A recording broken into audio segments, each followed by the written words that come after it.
Hello and welcome back to Talking Europe. Mainstream EU leaders have breathed a sigh of relief after a Hungarian presidency marked by what they saw as damaging freelance diplomacy. The torch has now passed to Poland, which holds the reins for 6 months at a particularly turbulent time. There are huge questions in the EU about how to handle Donald Trump, about defense and Western support for Ukraine, about international trade, Europe's competitiveness, and much else besides. The Polish Prime Minister Donald Tusk is a veteran of the European political stage, having himself been a president of the EU Council for several years, but his position at home appears to be complicated by what opinion polls suggest is a drop in support amid disappointment over his delivery of planned reforms. Well, today I'm joined by a member of Mr. Tusk's governing coalition. Robert Biedroń is a co-chair of the New Left in Poland, and he sits with the Socialists and Democrats here in the European Parliament. Welcome to you. Thank you very much. Thank you for having me. I'm also very pleased to welcome back Katarina Rotz-Nevedělová, a non-attached member of this parliament and also a member of Smer in Slovakia, which is the party of Prime Minister Robert Fico, who has some tensions with the Polish government at the moment, as well as with the Ukrainian leadership. Welcome back to you as well. Thank you very much. So from what you've seen so far of the Polish presidency, of course, it's still early days, but what are your impressions overall? We have the impression that the Polish would like to show that they want to achieve a lot of things. The Polish presidency program is quite a thick one. I've read it and it's not bad.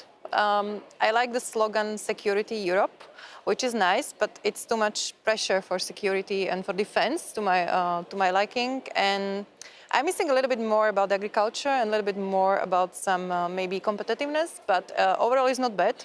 We wish them all the best for the presidency, and if they achieve half of what they want to, it would be really great for Europe. Defense is really the main focus, Robert Biedroń? It's one of the focuses, but it's fundamental, of course. We live in shaky times. We live in times where on the border with the European Union, in Ukraine, we have a real war, a danger. We have multi-crisis war all around the globe. And security should be, and is in Polish presidency, one of the fundamentals of this term. But the Polish presidency is very ambitious. You must remember also that Poland is back on the European tracks. It's a very symbolic momentum for not only Poland, which is coming back to this European family, but for all the countries. We represent one of the most pro-European societies. We believe in Europe. We believe that together, in solidarity with other member states, we can achieve a lot concerning not only defense security, but food security, digital security, employment security, all the agricultural security, including the food security I mentioned. So on these areas, Poland wants to take leadership. And Katarina Roth, let's talk a little bit about these tensions I alluded to on the gas issue between Slovakia and Ukraine at the moment. Just set out what the problem is according to you, and then maybe we'll get some reactions from your colleague. Well, the problem for Slovakia is that the supply of the gas, and Slovakia has a transit capacity for the gas delivery to European Union. From Russia, we should From Russia, add. yes. It was stopped because the Ukraine didn't prolong the agreement with Russians. And now we are losing not only economically, the finance for the state budget, which was, we can say, €500 million per year for this capacity if it's really fulfilled, for the transit fees, so which will be really missing for our state budget. And we now overcoming a big transition in economy and big consolidation of the public finances as a responsible member of the Eurozone, which is not happening in every country. So it's quite a difficult time for us. Plus, it's for us a big question about the energy security, not only for Slovakia, but also for European Union itself. And we see that there is a big pressure to cut the ties for the cheaper energy resources from Russia, but from the east. We know that gas is still not under sanctions. So there is no reason to stop the supply. So the problem for the Europe is happening. We see that the gas prices are starting to rise, and we will be fully dependent on LNG from the United States, which is not ecologically or environmentally friendly. It's delivered via big ships to Europe. It's taking long. The transit LNG, is right? Liquefied. LNG, yes. So we see that we are exchanging the dependency to another one, which is on Americans. And this is not good for Europe because this is much more expensive. And we are losing our competitiveness as Europe and for our industry, and not only in the Eastern Europe, but also in the West. Plus, we are not sure if we can deliver enough gas for the European Union for the next winter, if we can survive as European Union. So that's a big, big insecurity. What do you think of Slovakia's choices on this Russian gas issue? I fully disagree, of course, because I don't understand why in 2025, while we have war in Ukraine, we want to buy the gas which is marked by the blood of Ukrainians. I don't understand that. We have choice.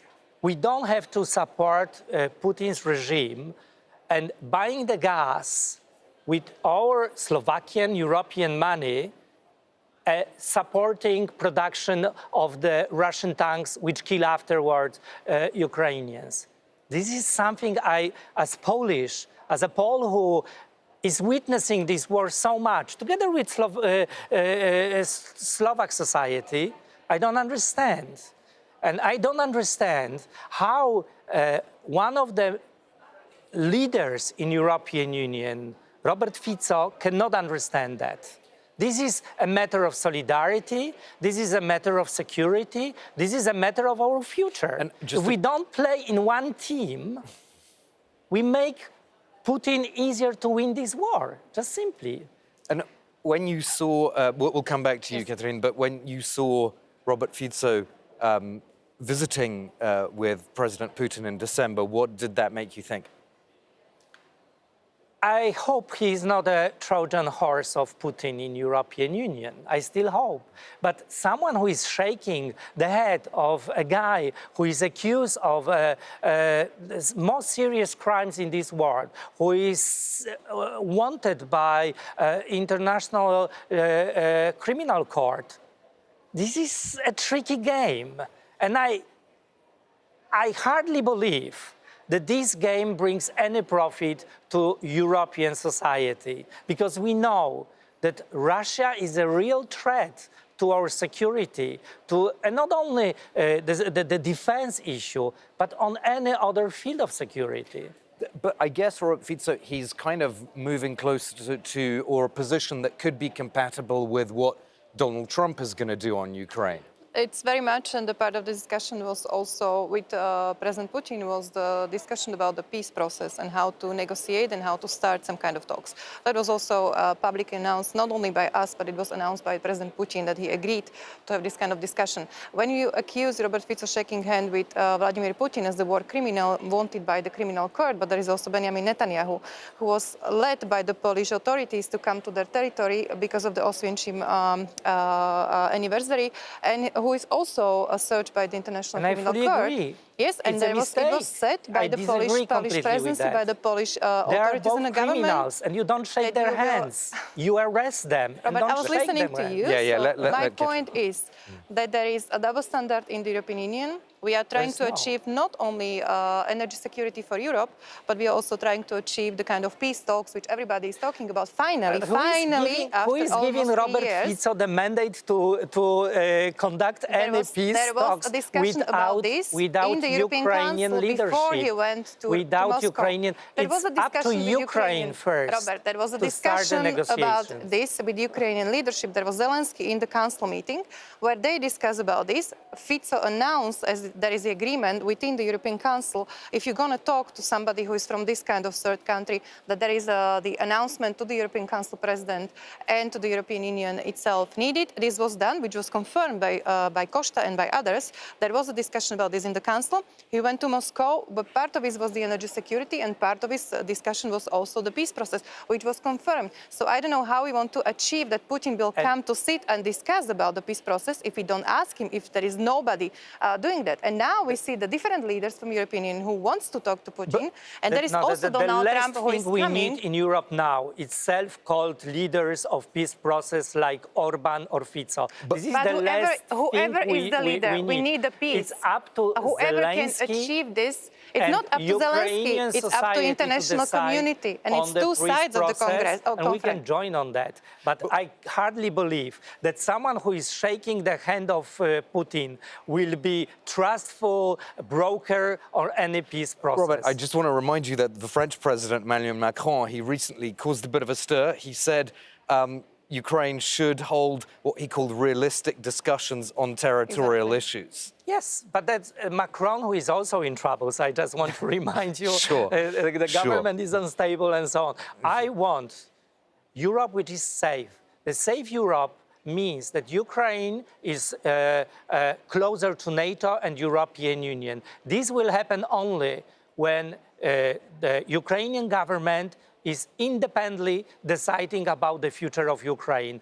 Not Fico, not Orban, not any other European or world leader. It's Ukraine which We are should saying decide the about same, the future. but we have to get them around one table to talk, and that's important. And you see that Is there are, it it's Fico not who only is doing it's that? not only Macron, Orban? it's also Scholz and other leaders who are trying to reach Putin to get him on board.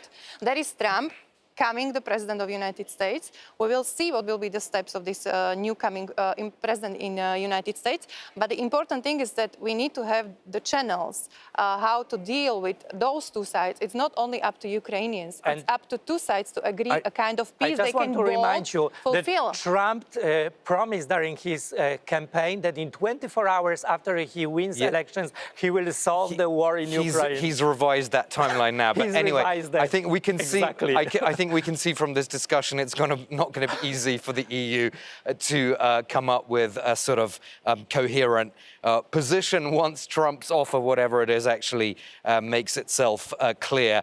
But we'll have to stop there for now. I do want to thank my guests, Katerina Rotnevedyalova and Robert Bidron, for this discussion. Thanks for listening and watching us here on Talking Europe. Thank you very much. Thank you.